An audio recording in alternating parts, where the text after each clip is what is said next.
बस कीजिएगा, आने में थोड़ी सी देर होगी। कोई बात नहीं रंजना देवी। वैसे एक शहरी के नाते मैं आपसे वैसे माफी मांग रही हूँ जिस तरह आप पब्लिक से कई बार मांगी हूँ। चलिए, कुछ तो तब्दीली हुई, वैसे मैं हर तब्दीली को इनकलाब मानता हूँ। एक तो तुमने रितु और सुनील की शादी कैंसिल की और दूसरा तुमने नीतू का केस सुनील से लेकर किसी और वकील को सौंप दिया। शादी मैंने कैंसिल नहीं की, उसके जिम्मेदार सुनील के माँ बाप हैं। किस्मत ने इतने हाथ से लिखवा कर लाई हूँ कि जिंदगी ने अपने आप स्ट्रॉन्ग बना दिया है। जितने दुख पहले झेले वो बेमतलब नहीं थे, वो मुझे आने वाले दुख को झेलने के लिए तैयार कर रहे थे। नहीं तो नहीं, इस तरह रोगी तो तुम्हारे इस भाई की बेबसी उस पर हंसेगी, कह लगाएगी मत रो। और तुम्हें नीचा दिखाने के मुझे कई मौके मिले, लेकिन मैं उन्हें अपने सामने से हटाती गई क्योंकि तुम मेरी जिंदगी में मायना खो चुके हो। मेरी जिंदगी के मकसद और सपने बदल गए महीन। तुम्हारी जिंदगी का सपना मकसद कुछ भी हो निशी, लेकिन तुम वही पुरानी निशी हो जिसकी नीयत कभी नहीं बदल सकती। मैं तो कहती हूँ तो रोनी के साथ फिर से घर बसा ले। What? रोनी के साथ? जय नसीब हमारा कि मेरे बारे में इतनी सारी और ऐसी बातें हो रही है। राजीव, ये मिस्टर महीन मल्होत्रा है और महीन ये राजीव कोहली है। तुम जैसे लोगों से मिलकर बेहद खुशी महसूस होती है mister Rajiv Kohli.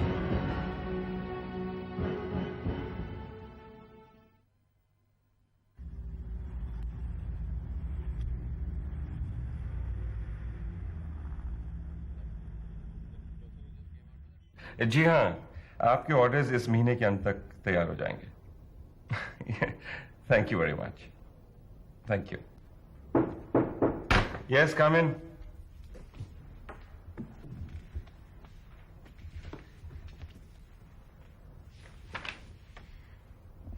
Good afternoon mister महीन मल्होत्रा। यहां क्यों आई हो? यह जानने के लिए कि मुझे नौकरी से क्यों निकाला जा रहा है। मिस मेधा हेगड़े, आपको नौकरी से निकाला जा रहा नहीं है, निकाला जा चुका है। वजह जान सकती हूँ क्यों? वजह कंपनी ने तुम्हें एक लेटर में लिख दी है, घर जाके उसे पढ़ लिया होता। यहाँ आने की क्या जरूरत है? उन 2 लाइनों की वजह काफी नहीं है मेरे लिए जो आपके टाइपिस्ट ने टाइप करके मुझे भेज दी है। मुझे आपके मुंह से सुनना है। मुझे कुछ कहना नहीं है। हमारी कंपनी में कुछ लोग ऐसे हैं जो हम पर बोझ बने हुए हैं, उन्हें निकाल देना जरूरी है।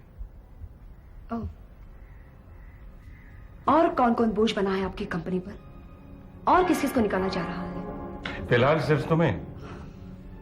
और ये कंपनी किसे रखती है किसे निकालती है इससे तुम्हारा कोई मतलब नहीं है। एक मतलब तो साफ है, विनाश काले विपरीत बुद्धि। आपका विनाश नजदीक आ रहा है मिस्टर महीन मल्होत्रा, इसलिए आप उल्टी सीधी हरकतें करते जा रहे हैं, अपनी जड़ें खुद काट रहे हैं। मेधा, चिल्लाइए मत, चिल्लाइए मत, क्योंकि अब मैं आपकी या आपकी कंपनी की मुलाजिम नहीं हूं और वकील होने के नाते ऊंचे सुरों का रियाज मुझे आपसे ज्यादा है। और कोई मुफ्त की सलाह देना मिस्टर महीन मल्होत्रा तो उसे सलीके से ले लेनी चाहिए। Really? मेरे ख्याल से यह सलाह तुम जाकर एकनाथ या सुनील को दो, समझी? एकनाथ या सुनील को ना ही सलाह की जरूरत है ना सहारे की। और आपका सहारा कौन है? करण, जिसने आपको बेसहारा बना के रख दिया है, और वो आपको तब पता चलेगा जब आप मुंह के बल गिरेंगे। और एक सलाह, बिल्कुल मुफ्त का मशवरा, करण को अपने अंधेपन की लाठी मत बनाइए मिस्टर महीन मल्होत्रा, प्लीज। क्योंकि वो खड्डों से तो बचा देता है लेकिन सीधा जाकर खाई में धकेल देता है।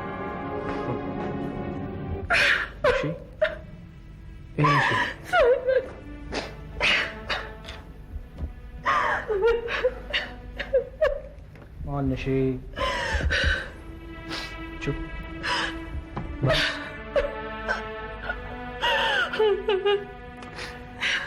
पहले बच्चों की तरह झगड़ा किया, अब बच्चों की तरह रो भी रही है। ऐसी बात नहीं है, महीन के और मेरे झगड़े तो हमेशा होते हैं, लेकिन तुम्हारे सामने मुझ पर इतने सारे इल्जाम लगाए, मुझे बहुत बुरा लगा। और मैं तुम्हारी तौहीन क्यों की उसने?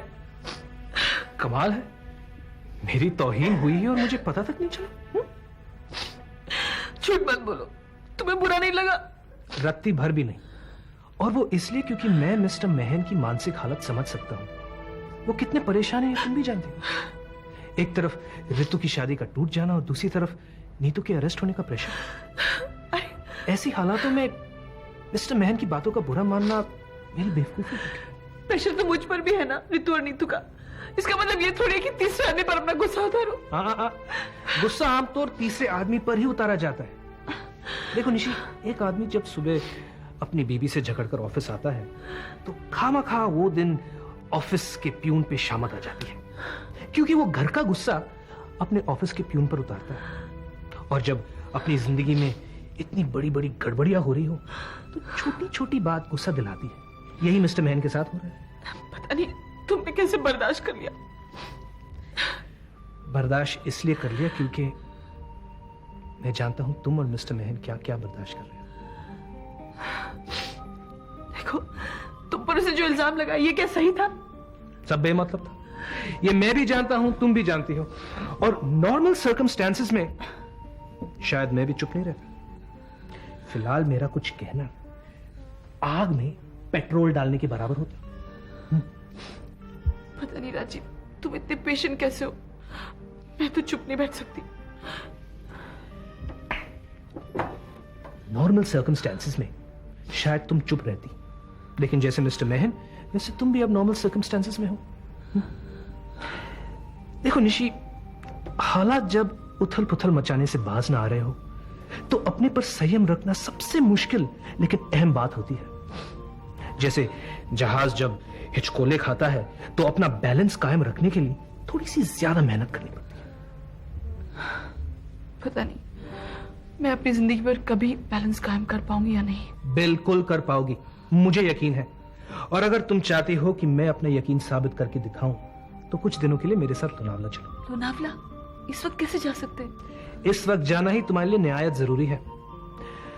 अगर तुम इन हालातों से लड़ना चाहती हो तो कुछ एक दिनों के लिए ब्रेक ले लो, और दोबारा जब तुम इन हालातों में वापस आओगी तो नई ताकत और नई संयम के साथ आओगी। अगर तुम अपने आप से हार मान जाओगी तो नीतू, ऋतु, यहां तक कि मिस्टर महन मल्होत्रा के लिए मददगार साबित नहीं हो पाओगे। और फिलहाल इन तीनों को तुम्हारी सख्त जरूरत है। हाय।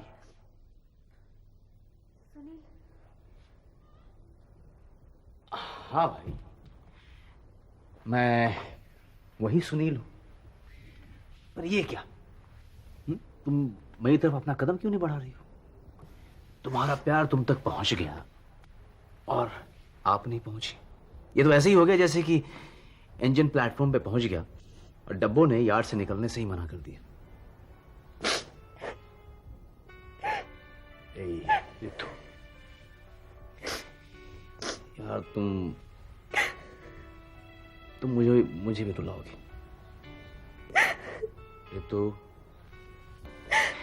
देखो, जब मैं रोता हूं ना तो फिर मुझे डबल मेहनत करनी पड़ती है। आंसू गाल पे लुढ़कते हैं, फिर चश्मे में आकर अटक जाते हैं, तो चश्मा पोंछो, फिर आंखों को पोंछो। यार तुम मुझसे इतनी मेहनत क्यों करवा रही हो? मुझसे नाराज तो नहीं हो? मुझे तुमसे नाराज होना नहीं आता, जैसे तुम्हारे बिना जीना नहीं आता। तो तुम्हें ये सब सीखने के लिए कह कौन रहा है? ये सबक हमारे मोहब्बत का सब्जेक्ट हो ही नहीं सकता। आज वैसे ही जैसे कि मैथ्स की क्लास में मेढक नहीं काटा जाता है? लेकिन ये तमाम सबक भी तो हमारे कोर्स में नहीं थे सुनील। हमारी शादी होने वाली थी, ये सब क्या हो गया? हुआ कुछ नहीं, हमारे रोमांस की उम्र पूरी नहीं हुई है। हमें थोड़ी सी और मोहलत मिल गई है रोमांस करने की, ठीक है? और शादी तो हमारी होनी है। कहीं ऐसा ना हो कि जो होना है वो ना हो। आज तक मेरे साथ यही होता आ रहा है। और आज अभी आपके साथ सुनील वर्मा है, ठीक है? देखो, मैं तुमसे मिल नहीं पाता हूं आजकल, तो कहीं तुम मुझ पर से अपना भरोसा मत खो बैठना। तुम्हारे साथ होने का एहसास है तो तुम पर भरोसा भी है। ये तो मेरी बहुत अच्छी बच्ची है।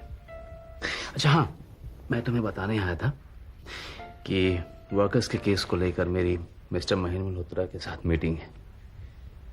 थोड़ी सी गर्मा गर्मी और थोड़ी सी छिटाकशी की नौबत आ जाए तो प्लीज बुरा मत मानना, ठीक है?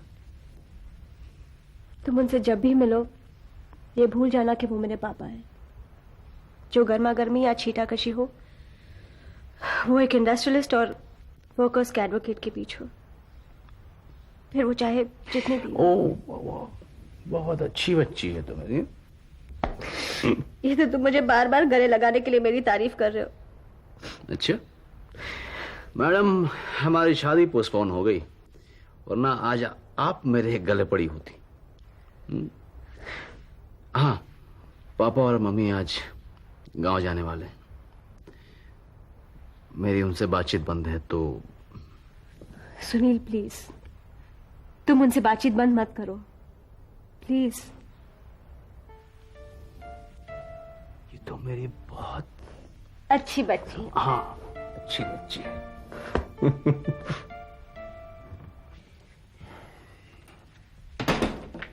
बात क्या है? आज बहुत थके हुए नजर आ रहे हो। ऑफिस आराम करने नहीं जाता, काम करने जाता हूं। काम जाहिर है आदमी जब घर लौटेगा तो थका होगा। तुम्हें तो लगता है अब मेरा प्यार भी आरोप सा नजर आने लगा है। क्या कर रही हो? उतार लूंगा अपने आप। हाथ है मेरे, अपाहिज नहीं हूं।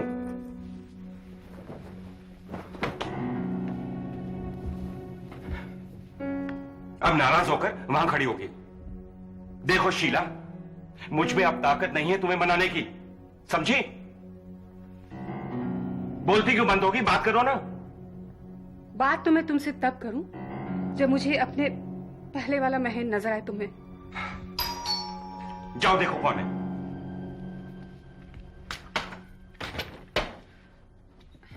और ऋषभ। आरोपी मिस नीतू मल्होत्रा, बताइए आपकी उम्र क्या है? 20+। ये देखिए, ये प्लस माइनस वाली भाषा किसी गणित की क्लास में जाके करिए। मेरे साथ सही सही जवाब दीजिए, आपकी उम्र क्या है? 20 साल 7 महीने 14 दिन और 4 घंटे। हाँ ठीक है। अभी आपकी बड़ी बहन क्या है, उसका नाम रितु, उसकी उम्र बताइए। 22 साल 11 महीने 6 दिन और तकरीबन 3 घंटे। अच्छा, मतलब 22 साल 11 महीने 6 दिन और तकरीबन कुछ घंटे वाली बहन के चरित्र का खुलासा कीजिए आप। क्या जानना चाहते हैं? कैसा खुलासा? देखो, खुलासा तो सिर्फ उन बातों का ही किया जाता है जिन्हें छुपाया जाता है। और हमने ये सुना है कि अक्सर दो बहनें अपने राज और अपनी बदचलनी के किस्से एक दूसरे के साथ डिस्कस करती हैं। मेरी बहन के ऐसे कोई राज नहीं। वो एक बहुत ही शरीफ और अच्छी लड़की है। अच्छा, तो क्या बहुत ही शरीफ और अच्छी लड़की इस कदर बर्ताव करती है जिस कदर आपकी बहन ने उस एमएलए के साथ बर्ताव किया? उस एमएलए ने मेरी बहन को फंसाया था। फंसाया तो मासूम लोगों को जाता है। मेरी बहन मासूम है। अच्छा, ये कैसे मुमकिन हो सकता है? मिस्टर महेंद्र मल्होत्रा जैसे नामी गिरामी और बदनाम हस्ती की साहिबजादी मासूम हो सकती है, जबकि बचपन में उन्हें घर पे ही पाप का ट्रेनिंग मिल चुका हो। आप हद से बाहर जा रहे हैं। आपके खानदान की बात हद में रह के तो की नहीं जा सकती। तो फिर आप ऐसी बातें मत करिए।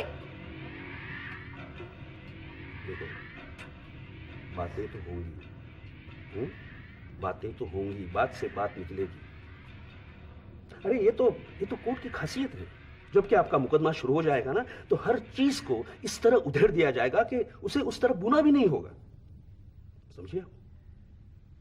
मान लो अगर आपने किसी सवाल का जवाब देने से इनकार कर दिया तो पता है क्या होगा? ये प्रोसिक्यूशन वाले आपके पीछे इस कदर पड़ जाएंगे कि आपके हर जवाब के तय तक वो पहुंच जाएंगे। इसलिए मेरी बात सुनिए, आपसे पूछे गए हर एक वाक्य वाले सवाल का 2 वाक्य में जवाब दीजिए, वरना होगा क्या? आप जिंदगी भर इन सवालों के भंवर में फंसी रहेंगी और पूरी जिंदगी कटघरे में खड़े रहकर सिर्फ जवाब ही देती रहेंगी, समझिए आप? पूछिए, क्या पूछना चाहते हैं आप? तो बताइए, आपने उस एमएलए का खून क्यों किया? मैं अपनी बहन को उस एमएलए से छुटकारा दिलवाना चाहती थी। क्या सबूत है आपके पास कि आपके बहन को उस हैवान से छुटकारा चाहिए था? क्या मतलब है आपका? हो सकता है आपका भी उस एमएलए पे दिल आ गया हो। किसी बेहुदा बातें कर रहे हैं आप। हाँ, आप अपने आप को अपनी बहन से ज्यादा खूबसूरत समझती थी, और जब आपको पता चला कि इतना सब होने के बावजूद बंदा उसी से प्यार करता है तो आपको जलन हो गई। मैं कहती हूँ बंद कीजिए ऐसी बेसर पैर की बकवास। हाँ, और इसी जलन की चपेट में आकर आपने उस आदमी का खून कर दिया, क्योंकि आपको पता था कि वो उससे आपकी बहन से शादी करने वाला है। बस बस बस कीजिए, बस कीजिए। देखा, इस कदर बातें होती है कोर्ट में। हो सकता है इससे ज्यादा भी दबाव आप पर डाल दिया जाए, तो मैं आपसे प्रैक्टिस करवा रहा हूं। लेकिन नहीं, मुझे तो लगता है कि आप अपना दिमागी संतुलन जो है वो खो चुकी हैं। आई डोंट थिंक कि आप कटघरे में खड़े रहने के लायक हैं। अब पता नहीं आप अपने बाप का कितना सारा पैसा इस तरह उड़ाएंगे। लेकिन कोर्ट में उसका नाम है, इज्जत है, रुतबा है, and this is what it matters. ये गलतफहमी आपके दिमाग में किसने भर दी कि कोर्ट के अंदर उसका नाम है, रुतबा है, इज्जत है?